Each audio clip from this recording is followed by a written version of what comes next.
From the Post Building in downtown North St. Louis, this is Inside City.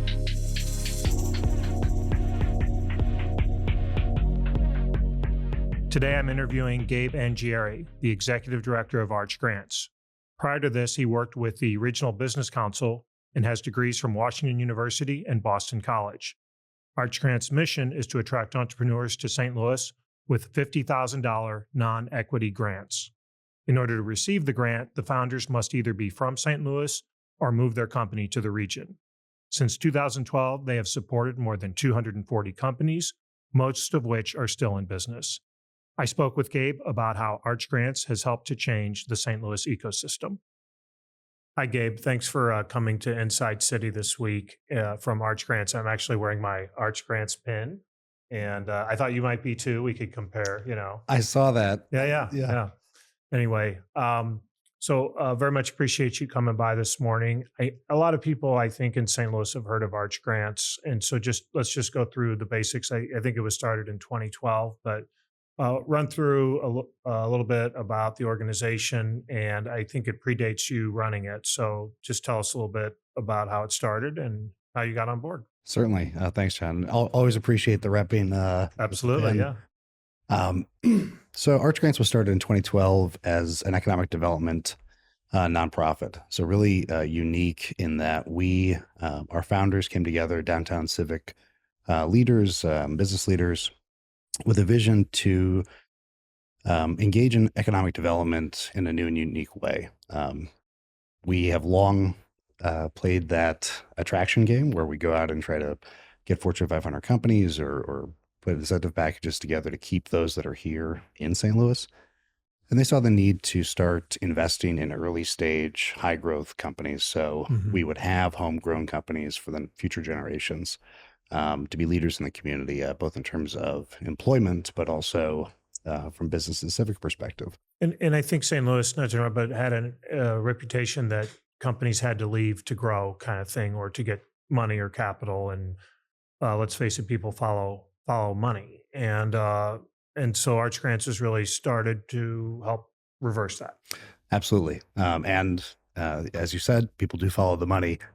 And the initial idea was to provide non-dilutive capital, so basically cash grants, free grants, to early stage for-profit businesses in exchange for a 1-year commitment to headquarter in St. Louis. From that first year, our founding board came together. They pooled their resources. They called on friends and associates in St. Louis to donate to this cause. It was a very risky endeavor. Nobody had ever done this before, so truly a trailblazing effort. And they ended up getting over 400 applications that first year. They engaged 2 WashU interns out of the Olin School in the MBA program to do this, to help run this competition, and looking for innovative, scalable, tech-enabled startups that could grow in St. Louis, that could articulate a vision for growing in St. Louis.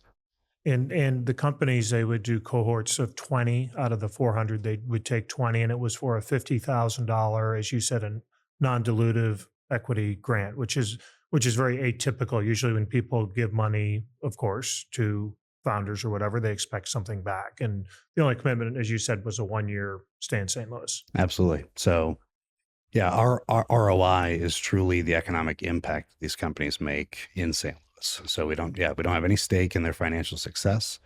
Our stake is in their impact in the community. And it has kind of come to be that it's roughly 20 companies a year. The important part of that was to always have as many shots on goal as possible. So not pretending to know which companies are going to be successful, but to get as many high growth startups in St. Louis as possible. And it was both an attraction and retention play. So about half the companies in that first year, we did 15 companies, each got $50,000 grants.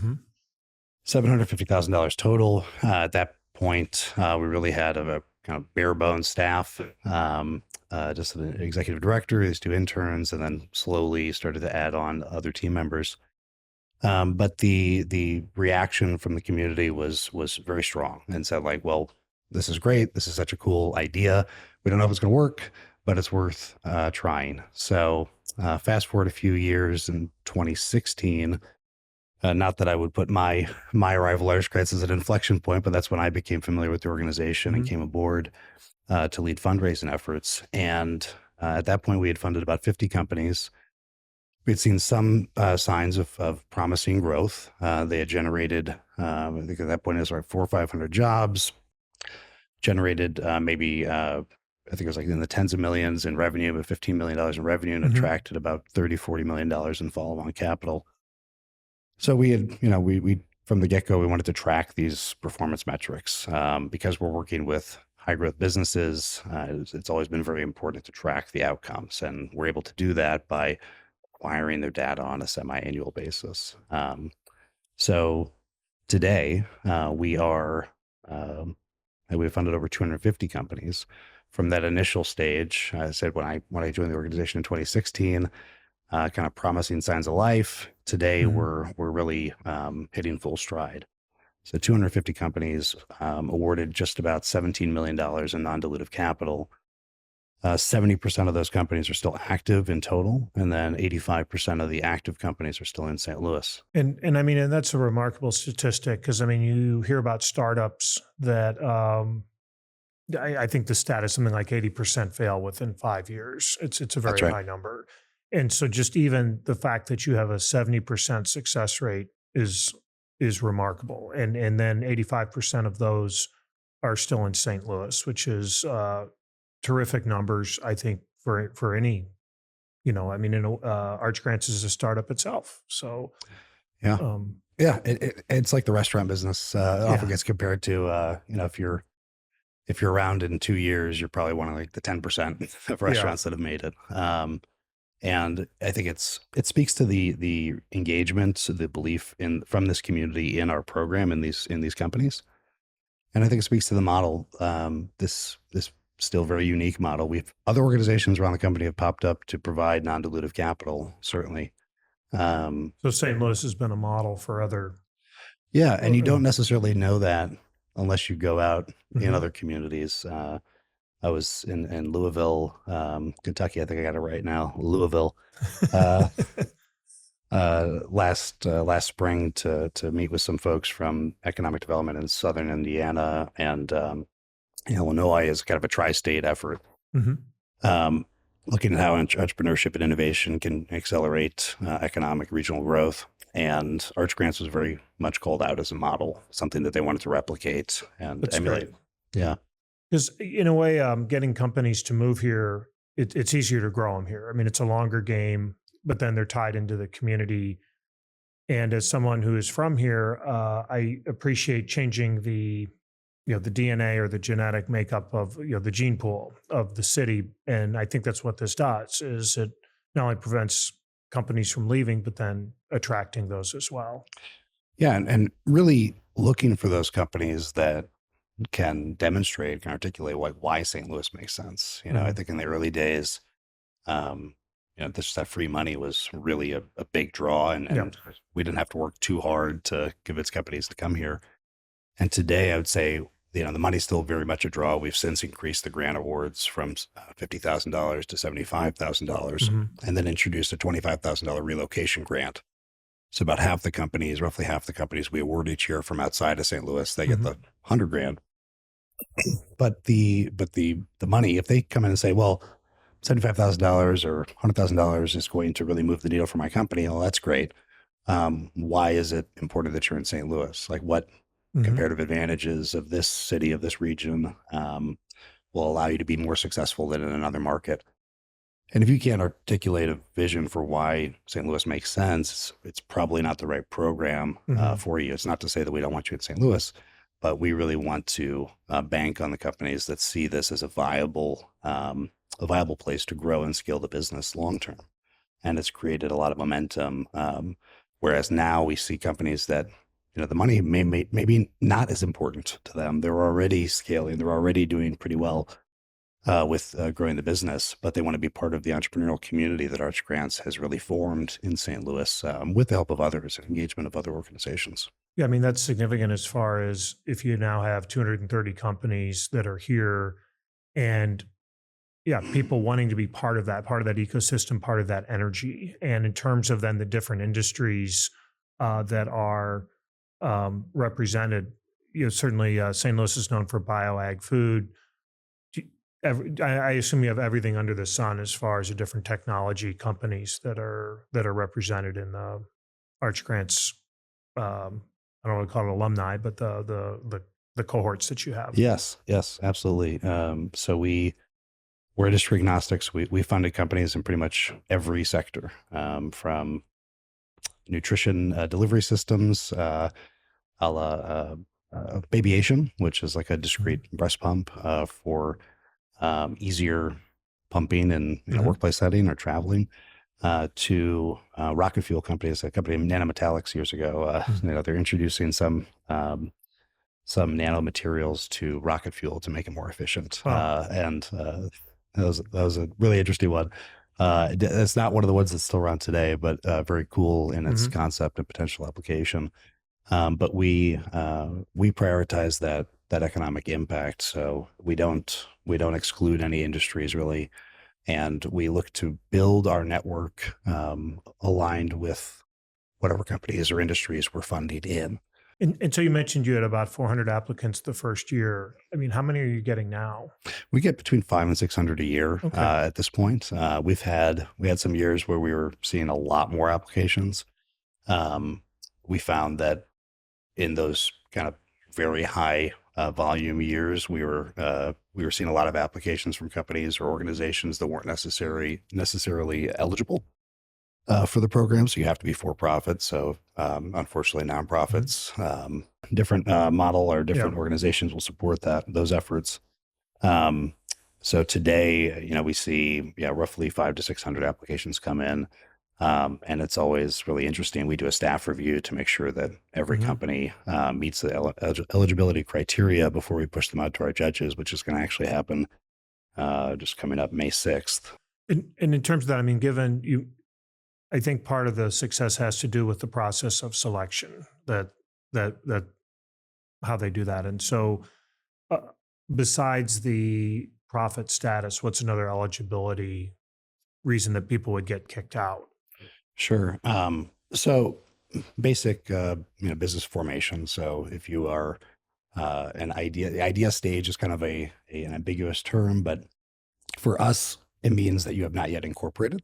I see. That you're, that you might have a started in a pitch deck. You might have somebody that's already like working on it semi but full it's time. just an idea, really. But it's really just an idea, and you haven't, put any skin. Others haven't put a skin in the game yet, I see. and that would be that would be a red flag for us at the start.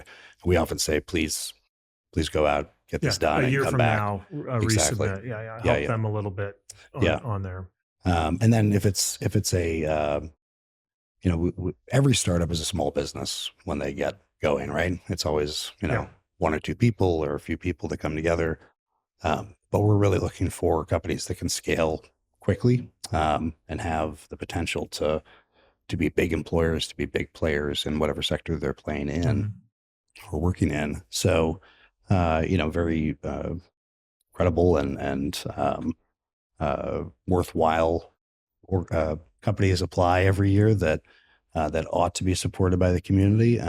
They are not necessarily doing something innovative to deliver a service. So, a brick and mortar retail shop wouldn't necessarily fit into our model. Well, and I think there's a misnomer that you need to come up with this really amazing idea to be successful. And I think in a lot of cases, it's the mediocre idea that's well executed. Yeah. And you see that all the time. You think, oh, I've got this really great thing, but if you don't execute on it, it doesn't really matter. Absolutely.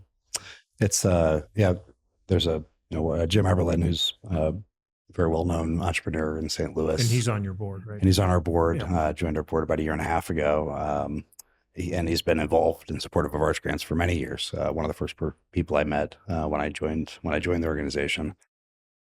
He often says it's perseverance. It's sticking with it. It's continuing to come back to the problem to drive the solution forward. And the entrepreneurs who quote unquote fail are those that just are ready to throw in the towel and say, or just resources, right? In other words, that you do need backing of some sort. I mean, it's crass to talk about it's all about the money, but at the same time, you do need people or resources or dollars that get you through those tough spots because it's a lot of trial and error, and Absolutely. you don't always where you start off is usually in a different spot than where you end up or what you're aiming at. No, that's right. It,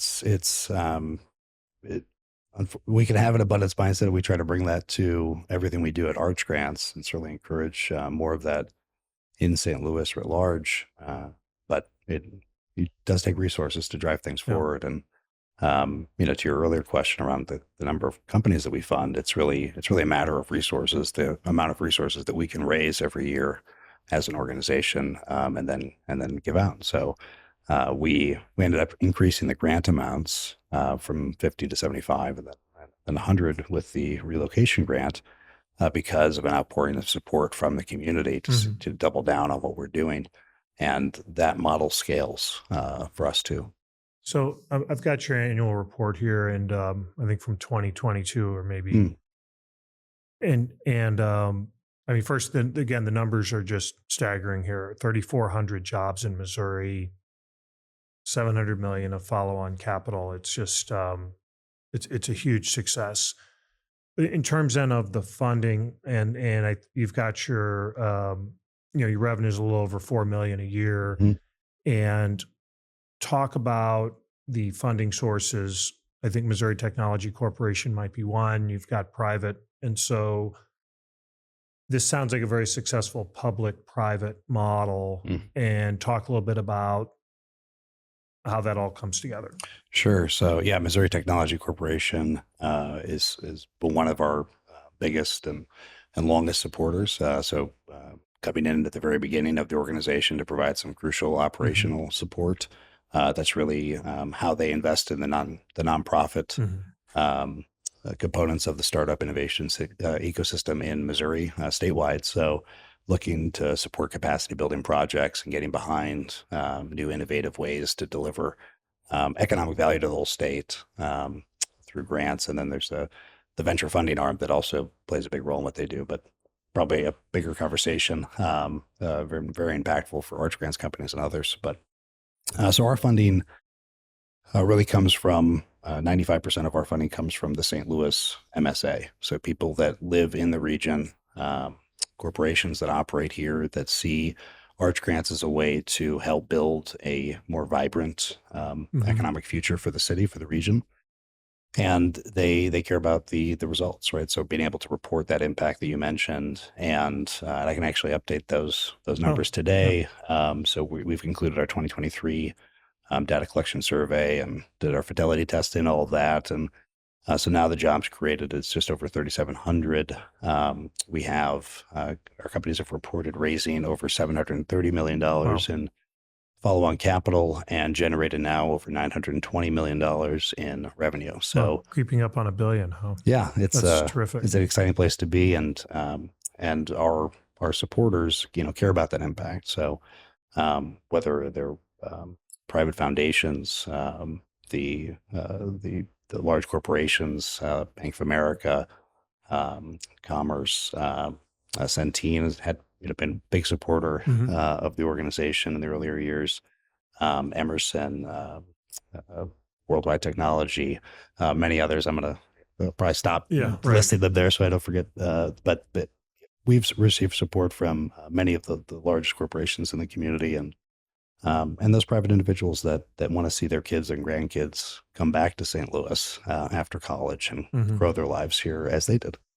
And beyond just the operational end, you now have, I don't know if it's a foundation, but you have an endowment now that you've started to build, I think in the 20 million or more, and aiming towards mid-30s, I think. Yeah. So another somewhat unique element of Arch Grants was our founders, Jerry Schlichter specifically, really saw the need to endow this effort, to raise some significant resources to provide consistent, stable funding for the organization over the long term. So for an organization as young as we were when we started that effort back in 2015, 2016, we've been very successful to date. So we had an initial goal of $20 million to raise for that endowment to provide a core Right. amount of funding for grants every year.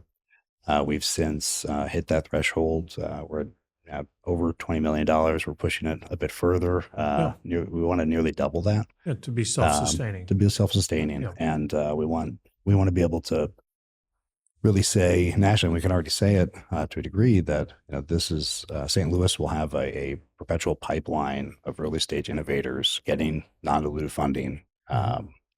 And that's not something anybody else can really say around the country. That's great. Can you talk about some specific examples of companies, either new ones that are exciting you, or perhaps ones that have gone on and uh, grown, but maybe we've heard of them, maybe they haven't, maybe we haven't. Sure. So it's funny now looking back at those early cohort years. 2012 being the first one, the 15 companies, going down a list of where those folks are at today.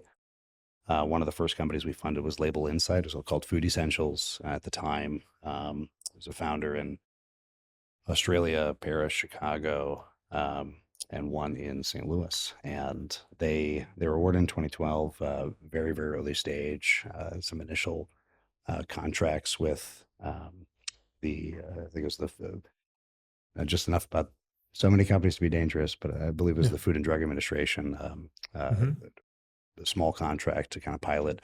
What they saw was a really critical need to improve food labeling so people understood what the ingredients were. I can't pronounce half the ingredients on most product labels when you go to the grocery store. And what they did was improve that. So today, when you go to that shelf and see may contain wheat, may contain shellfish, Right. et cetera, it's unpacking what is actually in the ingredients I of see. food.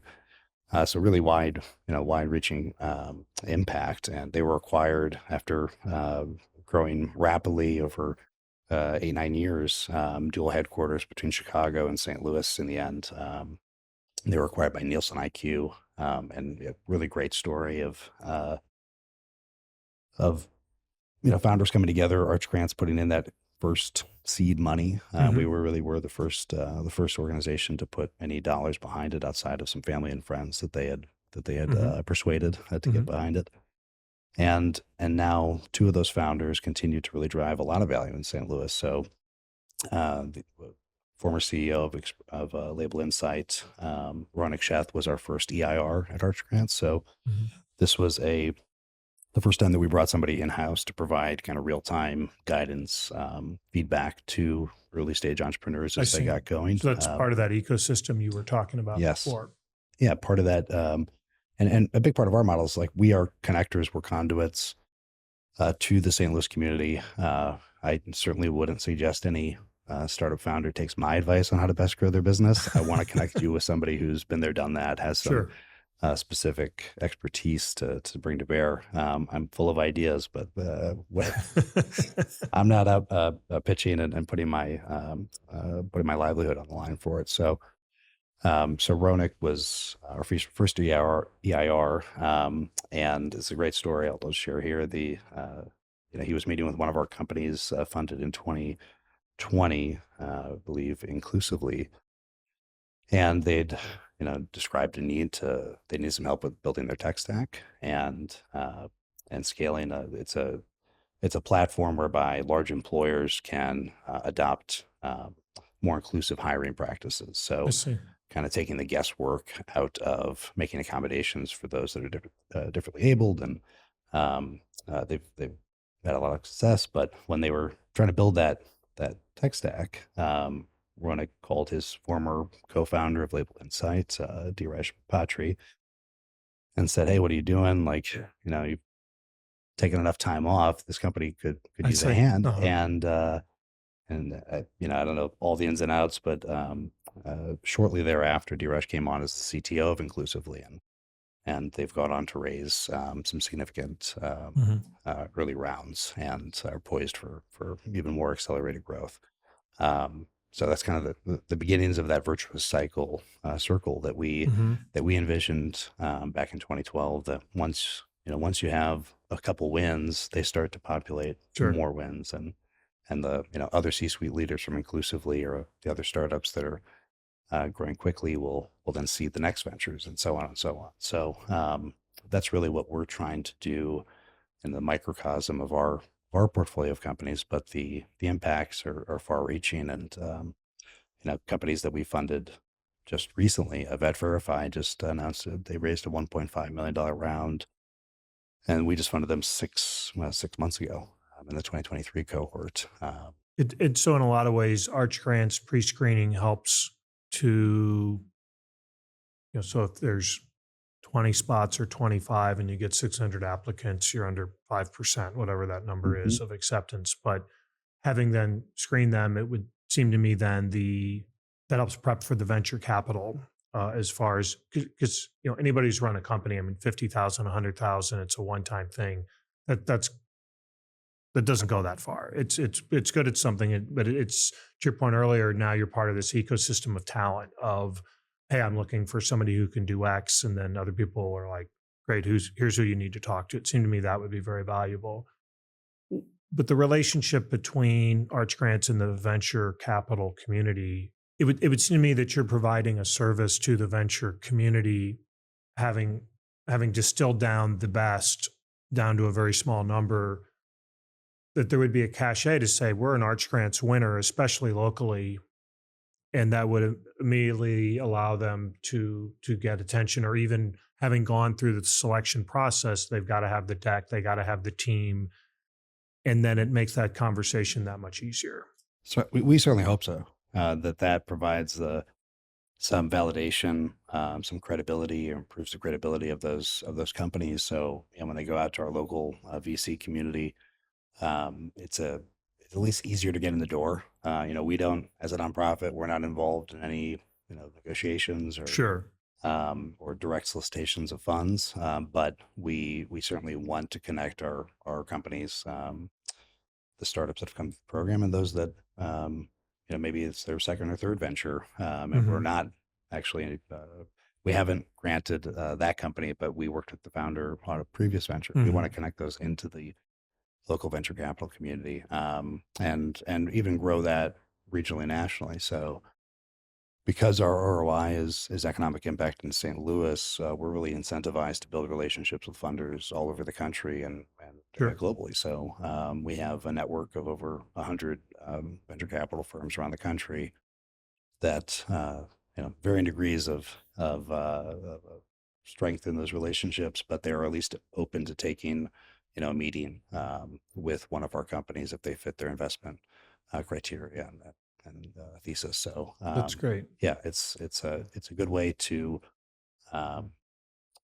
for us to get the word out about St. Louis. I think once there's an example, without calling out specific names, there's a startup we funded back in 2018 that had some very significant growth, raised considerable VC capital.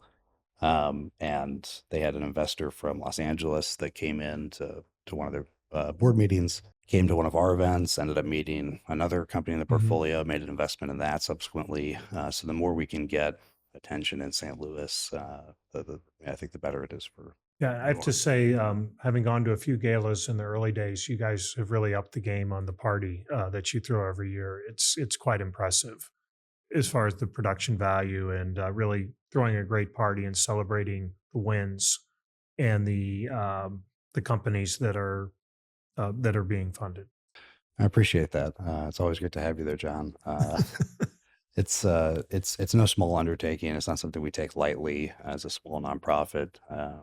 To host roughly 1,000 people for an annual gala it's a significant investment, but we feel it provides our companies with really the best opportunity to get exposure in St. Louis, particularly those from outside of St. Louis, but even some in St. Louis that have been kind of under the radar and don't necessarily have strong connections into the startup ecosystem or the business community. So having that event really be the rolling out the red carpet for these companies and say, this is what, really welcome them to the ecosystem in St. Louis. And since COVID and rising interest rates and raising money is just weird now. I don't know if that's not a very technical term, but it's just, and maybe that's just a way of the easy money is a little bit behind us, or at least we're in a spot where it's harder now in terms of a lot of. So the typical venture fund is that you package something together. The company may still be losing, may not be profitable, maybe it's EBITDA positive, but you put something together, and then there's somebody who comes along with additional capital. With changes in the markets, for a lot of these VCs, they are the follow-on capital, which then tightens things up, and it's just it becomes more of a challenge to raise money. And recognizing that you're not a venture capitalist, has that impacted what Arch Grants has been doing, or is it no? They do. We're great to be a conduit for them, but they do. We do us, and But have you seen any impact to your companies with the tightening of the markets? Sure. And I think in different sectors it varies. Mhm. Funding, in the high growth tech sector slowed quite a bit. We saw, so what we're there to do, what we're committed to doing is trying to influence whatever issues our companies are experiencing. So if they're telling us, hey, we're not, we haven't been able to get anywhere with raising dollars, in the Midwest, like, okay, well, let's see if we can connect you with Mhm. a firm on the coast. If there's a group of angel investors, St. Louis Arch Angels is a great group here in St. Mhm. Louis that's pumped a lot of money into ventures, both in St. Louis and outside the region. But if there's a group they know that might want to see one of the companies from our portfolio, we'll make that connection.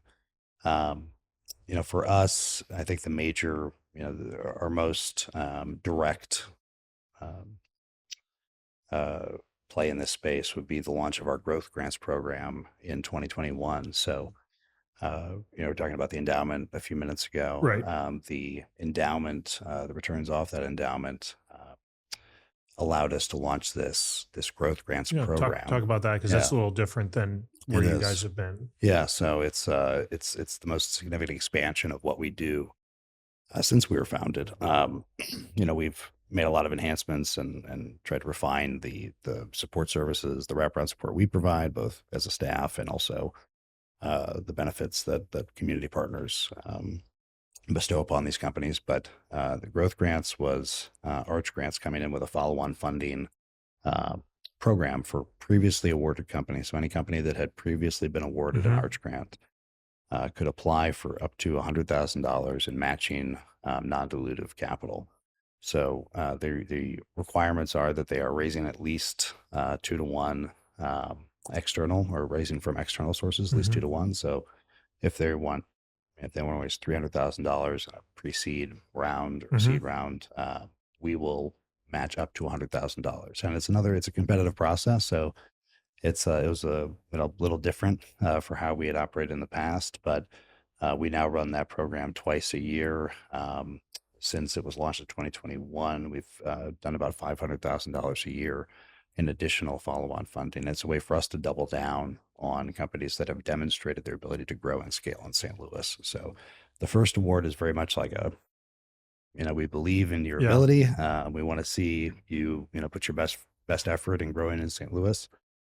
The growth grant, and I think really positive outcome of this endowment raise was Arch Grants coming back in and saying, okay, now we're going to try to de-risk some investment, or some the investors.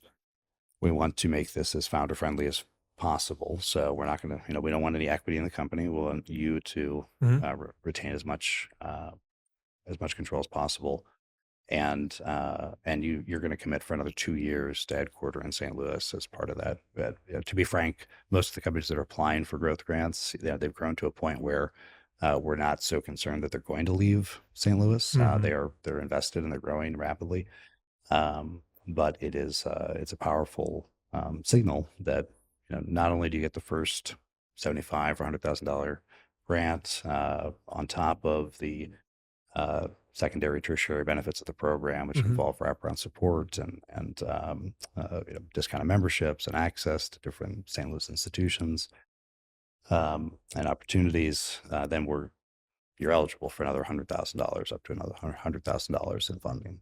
You mentioned wraparound services. Talk about some of the wraparound services, not necessarily outside of Arch Grants, but Mm, is it a desk? mm, Free Wi-Fi and coffee yeah. could probably not wraparound services that you're talking about, but the idea of access to professional talent, it sounds like there's a lot of that informally that happens anyway. Hmm. But are there specific wraparound services that Arch Grants provides? Yes. So again, as a conduit, as a catalyst for growth, we have partnered with many larger firms in St. Louis over the last 12 years to provide discounted or pro bono services to our companies. So, in addition to the non-dilutive grant funding, you have the opportunity to match with one of our what we call colloquially angel lenders. So, Hmm. firms like Polsinelli and BCLP and Hush Blackwell, Greensfelder. So it's on the legal side, but also then I guess CPA side as well. Yeah, so on the Mm. legal side, they get some discounted or pro bono Hmm. hours. It's kind of a case by case basis, whatever Hmm. works best for the firm. We want to be able to, make sure that on both sides it's a good partnership. And then on the accounting, firms like Armanino and BDO, Hmm. Reuben Brown, they um, commit to a certain Yeah. amount of work every year. And because a lot of companies, again, you have that idea and you just want to go, you're making the donuts and getting out, and you don't think about all the underpinnings of the legal side of things or the accounting or all those governance things that just really need to be in place. And so it's a service that many of these entrepreneurs may not even think about until they recognize, oh, I really do need these things. Yes. Yeah, we often get that call and say like, how do I do X? How do I, who should I be talking to about managing my books month about it? I didn't have any revenue, Yeah, 2 months ago. right. How do I manage this? And we'll gladly connect them with one of our partner organizations. Um, and really, so we want Arch Grants to be that connection into the community. We, not because we want to be protective or controlling, but because we can leverage our network, the goodwill Mhm. capital that St. Louis has invested in us and that we've built over time to benefit these companies. And we take that really seriously and want to make sure that every company that we vet and award Mhm. is kind of worthy of the benevolence and the generosity that this Yeah, community has committed to our organization. that's And great. building on the wraparound support services, I want to call it a couple other items. So every company that gets awarded annually, they each get a membership to Greater St. Louis Inc. So they have the connections into the business community, the more established business community in St. Louis, and get invited to different events and opportunities to engage on that front. They get a membership to the St. Louis Club in Clayton to provide a more a different element where they Yeah. might want to host a potential investor or a client that's coming in Like, what do you town. mean I got to put on a sport coat or a suit, Yeah, right? It's like I just a lot of these guys t-shirts and jeans and you can wear jeans in the club today, which All is right. yeah, How about that? they're evolving too. But the we want to put together as meaningful a package as possible, so these companies have an easier time. And these are partnerships that people can partner with the organization, not necessarily writing a check, but providing in-kind services, and that's very meaningful. Then again, that Absolutely. expertise. Absolutely. Yeah. We would not exist without the generosity of the St. Louis community, and whether it's donations, which we absolutely rely on year to year. We need to raise capital. We need to raise donations um, to inform our grant process, to man the ship. We do. It takes a lot of work to provide support and meaningful service to companies in every industry, and feeling those emails that come through at 10 o'clock because um, you know somebody just piled a patent lawsuit and they need some help, and Hmm. and you want to Yeah. be there for them when we want to meet the entrepreneurs where they are.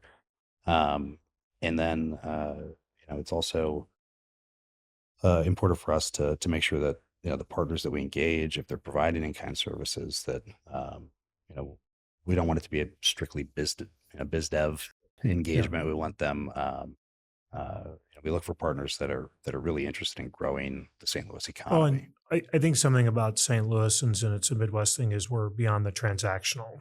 And then that's what you're reinforcing in terms of we've talked about ecosystem and you if you go out to the Bay Area, they have generations of wealth that's created through venture capital, and that just didn't exist in St. Louis. And so creating that, so part of the idea of getting beyond the transactional and developing the relationship and part of an ecosystem and getting to where we get beyond the conservative aspects of that someone locally considers that as part of their investment strategy is venture. You don't have to leave town to get those dollars. That's right. But that's a relatively new thing. It's not multi-generational like it is in the Bay Area. I think that's right. And it's a huge growth opportunity for St. Louis to take advantage. I think for many years, and call out like BioSTL and Missouri Venture Forum and others Mhm. that have been around for a long time. Stoking the coals of the startup Yeah. innovation community. When we came in 2012, I was really broadening that to include more industry representation, to Mhm. cast a broader net across the country and even the globe, bringing in international companies. But getting beyond the transactionality of growing a business is super important for what we do. We want to make sure that the relationships that we're building, that we're investing in, are going to benefit St. Louis for the long term. Um, there's there's so many examples of our companies getting a connection from a random acquaintance that Mhm. they meet through an Arts Grant event. Actually, there's a great story that was told at our virtual gala in 2021, our second and hopefully last virtual gala ever. Uh-huh. We honored Jim McKelvey that year as the entrepreneur with the Entrepreneur Award Mm. for his significant contributions and leadership in the St. Louis region as an incredibly successful entrepreneur.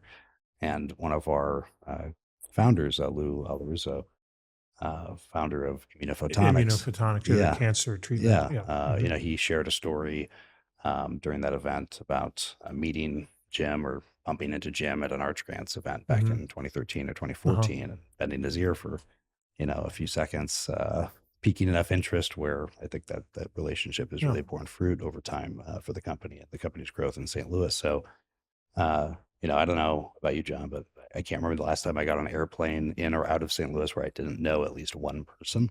Yeah. This is a 2-degree town, It really is. and really being sensitive to how the relationships that we develop and steward can have impact down the long term is Yeah. important.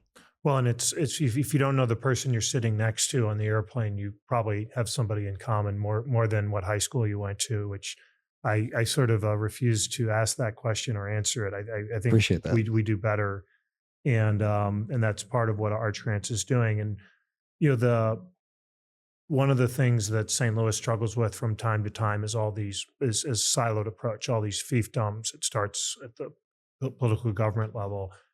Talk about how Arch Grants is working between these different organizations, because I think we've talked about that before. Beyond, um, working with these other organizations, it sounds like you're doing that professionally and helping to do that with some of these discounted memberships. Yes. So we rebranded our gala last year, um, calling it the Nexus Gala, Mhm.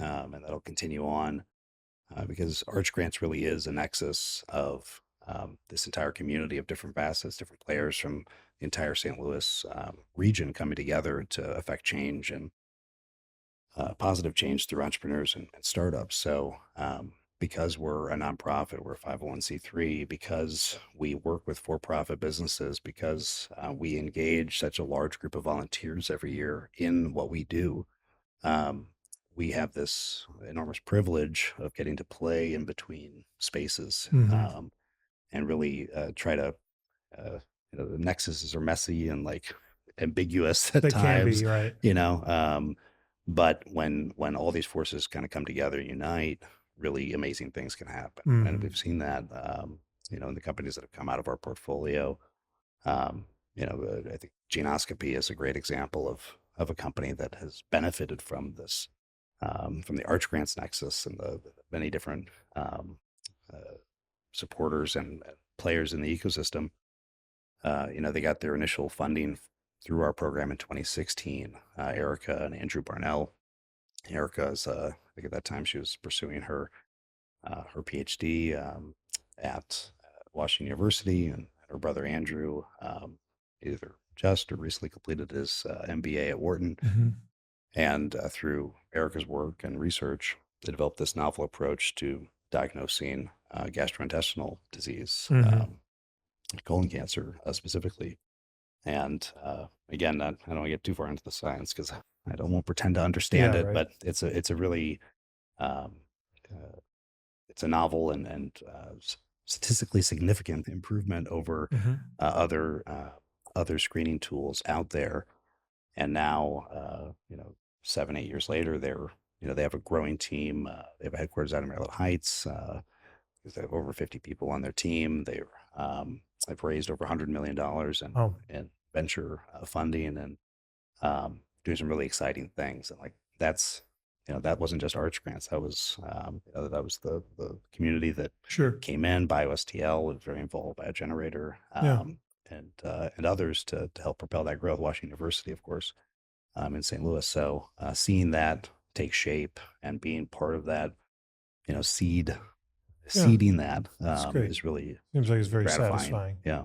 In terms of what's next for Arch Grants, we've talked about the endowment and the follow-on funding for these uh, companies to get another bite at the apple. But if Arch Grants is now a little over 10 years old, what do you think the next 10 years holds for it?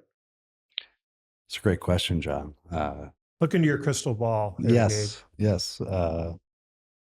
So in the coming months and years, what I'm most excited about is really activating this entrepreneurial community that we've built in St. Louis Mhm. now over the past 12 years. So leveraging the literal hundreds of entrepreneurs and even more, the folks that they've attracted and hired at their companies Mhm. to engage in this startup ecosystem, to engage in St. Louis. So whether that means more intentionally connecting them with other nonprofits doing great Mhm. work in the community, connecting them with opportunities to help each other, I think is really a low hanging fruit for us. So Mhm. having cohorts each year, and some of them know each other better than others, but having those cross cohort Mhm. um, uh, collision moments can be so meaningful. And so we're putting a lot of time and effort into better supporting those moments of collision. Yeah. And Maybe you'll have fellows or Arch Grant fellows or a speaker series or that type of thing. that's it's something that we've been working on. We'll have some more information about that real soon. Mhm.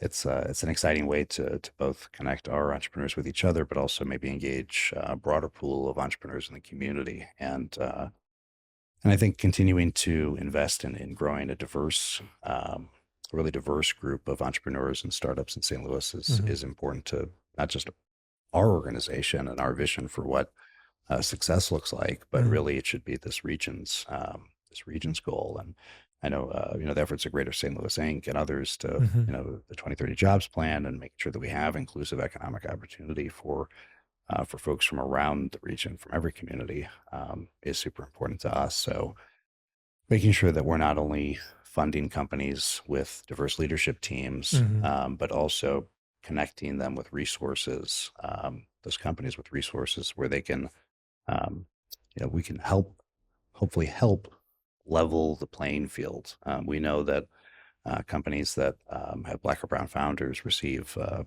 small sliver of venture funding when compared to their white Mhm. male peers. The same goes for women. So making sure that our companies, the portfolio of companies that we're building, this community is reflective of the rich diversity of St. Louis is high on the priority list, and we've done, I think, a good job of that so far. About 70% of our companies are led or co-led by a woman, a person of color, an immigrant, or veteran. That's And great. we've seen an increasing amount of attention and opportunity for those companies, inclusively as a women-led company, as is Genoscopy.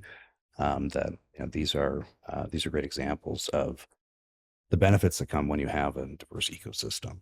Cool. Well, thanks for coming by. Thanks for having me, John. This is really cool what you're doing, and I can't wait to see Inside City grow and thrive. In Well, the thank coming you. That's months. Yeah. great. Yeah. Awesome.